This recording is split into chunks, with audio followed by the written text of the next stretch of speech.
So good evening. In celebration of the amazing women who make up our South San Francisco community, Mayor Eddie would like to invite you to nominate a resident of South San Francisco who has made a significant difference this past year or throughout her lifetime. We will be selecting 4 honorees as South San Francisco Women of the Year. We look forward to receiving your nominations and hearing about all the amazing women who helped make South San Francisco such a wonderful place to live. Nominations are due Wednesday, April 30th. With the strength and support of his mother always in mind, Mayor Eddie is proud to invite his community to submit nominations for the 2nd annual 2025 Women of the Year Award.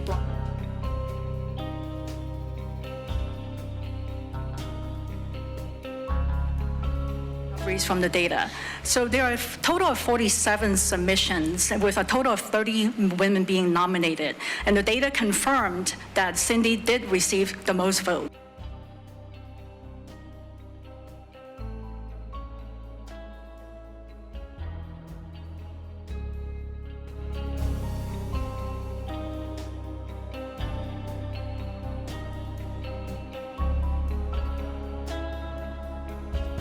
Is the response submission date time show that it is on Central Time, which is 2 hours ahead of Pacific Time.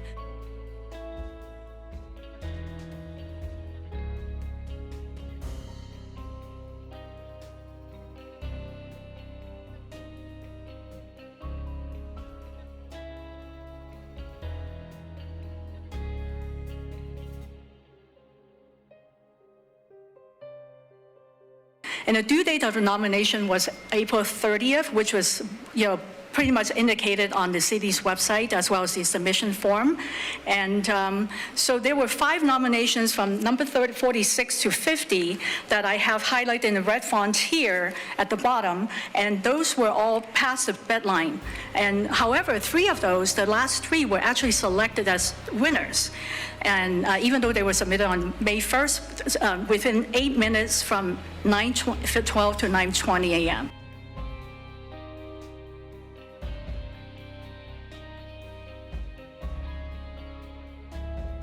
Nominees to be considered.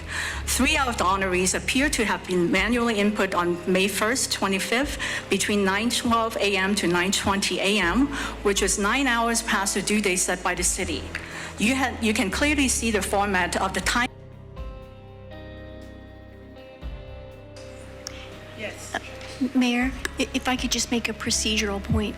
When the Women of the Year was advertised, we in no time said that would be the number of nominations was a criteria. Had we published it that way, I think many people would have encouraged their friends, nominate so-and-so, you should nominate so-and-so, but that is not the way it was advertised. Simple nomination, whether it was 1 person or 10 people, it was considered 1 nomination. And as you said, it's not an election. You have failed to follow the procedural due date of April 30th that was set forth by you as a cutoff time for any nominees to be considered.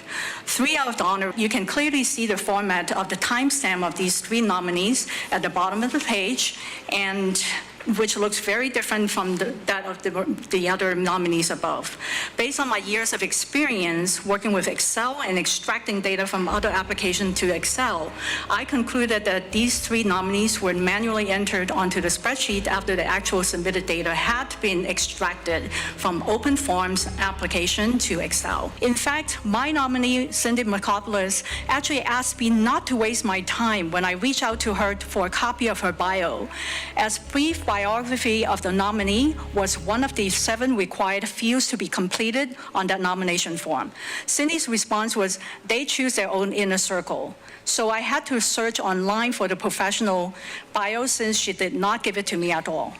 So Cindy, you were right, while I was wrong and naive to believe that we have democracy here in South San Francisco.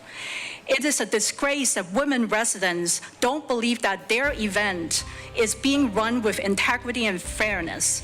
Sadly, our city records and data prove to us just that.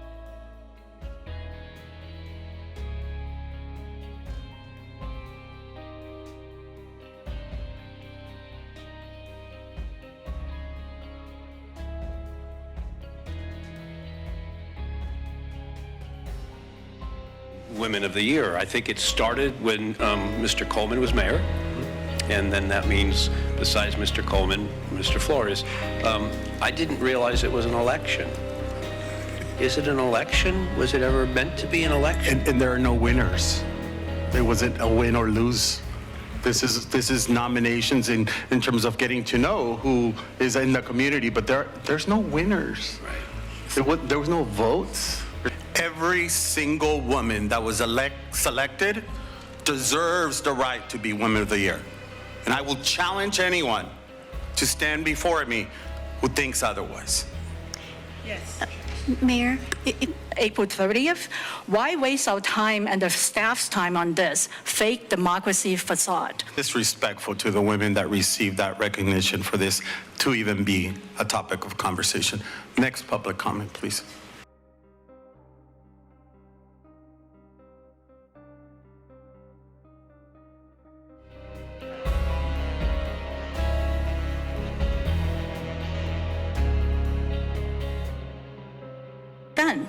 So if an event as inconsequential as a Women of the Year nomination and selection process would turn into such a deceitful conspiracy, how could we ever trust you on more consequential matters and important decisions made for our city? Thank you.